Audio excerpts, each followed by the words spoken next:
신제품 NEP 인증을 받게 되면 공공기관에서 무려 20% 의무 구매를 해야 합니다. 저도 심사위원으로 참석을 했어요. 이건 바로 탈락입니다. 제가 오늘 말씀드린 것들을 신경 써서 신청하신다면 합격 확률이 조금 더 올라가지 않을까 싶습니다.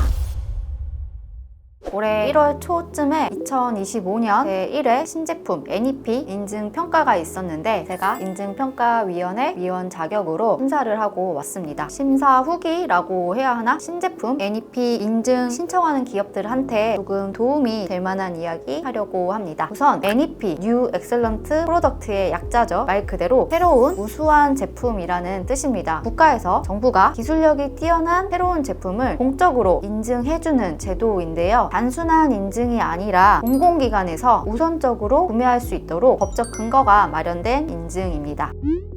우리나라 인증이 굉장히 많다고 하죠. 그럼 기업들이 왜 앞다퉈서 신제품 NEP 인증을 받으려고 할까요? 모르는 기업 관계자분들이라면 집중해주세요. 신제품 NEP 인증을 받게 되면 최대 메리트가 공공기관에서 무려 20% 의무 구매를 해야 합니다. 엄청 매력있죠? 예를 들어서 어디 신도시에 학교를 설립해야 돼요. 그럼 당연히 학교 교실마다 TV도 있어야겠죠? 그때 전체 학교가 필요한 TV 수의 20%를 NEP 인증 있는 제품으로 꼭 구매를 해야 합니다. 공립학교에서 TV 100대를 사야 되는데 그중 20대는 NEP 받은 TV로 의무적으로 사야 됩니다. 더 비싸더라도 NEP 인증 있는 기업은 엄청 좋겠죠. 학교는 공공기관이니까 주로 입찰 형식인데 과도한 경쟁을 하지 않고도 일정 대수는 판매를 할 수 있게 되는 겁니다. 이외에도 다양한 혜택이 주어지는데 한번 읽어볼게요. 우선구매 대상이고 산업기반 자금, 융자 사업자 선정 시 우대해주고 기술우대 보증제도 지원 대상이고 혁신형 중소기업 기술금융 지원도 해주고 여러가지 중소기업 기술혁신 개발 사업에 가점까지 있습니다. 자본재 공제조합의 입찰보증, 계약보증, 차익보증, 지급보증, 하자보증을 우대해주고 신기술 상용화 정부 포상 대상입니다. 엄청 많죠? 국가에서 기술력이 우수하지만 판로 개척이 어려운 중소기업 제품을 팔아주자라는 취지도 있기 때문에 주로 신제품 신청하는 기업들은 중소기업, 중견기업들이 많은데 여러분들이 다 아실 만한 대기업도 있습니다. 한번 볼까요? 삼성전자는 5건의 NEP를 받았는데 시스템 에어컨, 360도 카세트, 이것도 현장형 에어컨 적용이 되는 제품이고요. 은나노 드럼 세탁기도 있어요. LG전자는 훨씬 많은데 진공 청소기도 있고 가스 오븐 레인지도 있고 전자동 세탁기도 있고 다양한 제품의 신제품 NEP 인증을 받았습니다.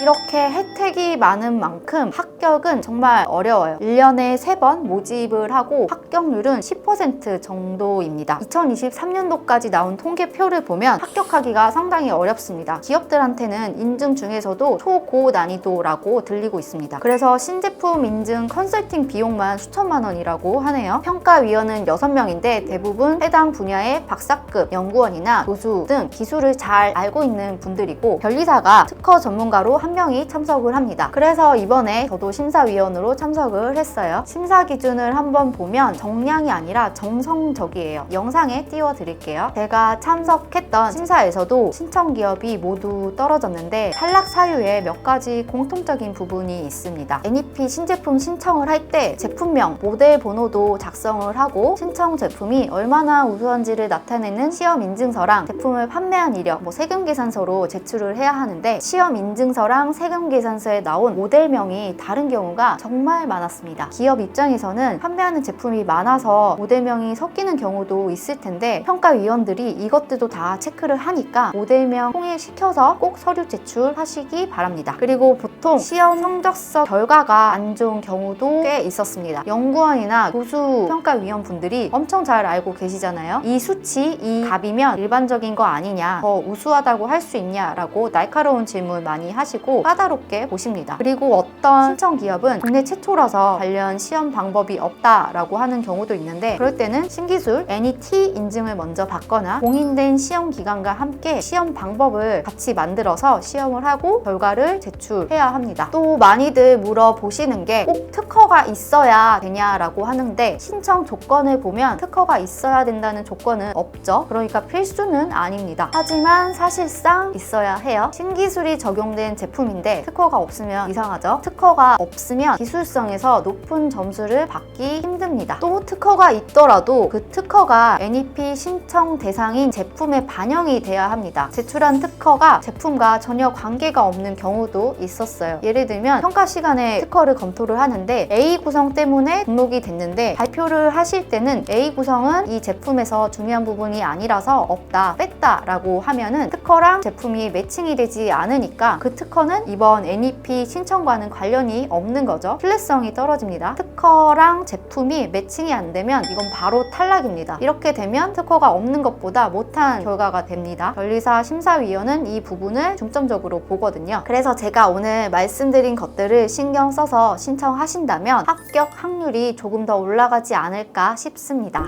오늘은 제조업을 하고 있는 기업이라면 아주 매력을 가질 만한 신제품 NEP 인증에 대해서 알아보았습니다. 신제품 인증 심사를 해보니까 기술력이 없는 제품이 떨어지는 거는 당연한 거라서 어쩔 수 없는데 기술력이 있는 제품인데 몇 가지 서류 미비로 탈락을 하면은 너무 안타까웠습니다. 인증 절차는 행정의 비중도 커서 서류 몇 장, 짧은 단어도 신경을 써주셔야 될 것 같습니다. 그럼 저는 다음 시간에도 유익한 지식재산 이야기로 찾아뵙겠습니다. 감사합니다.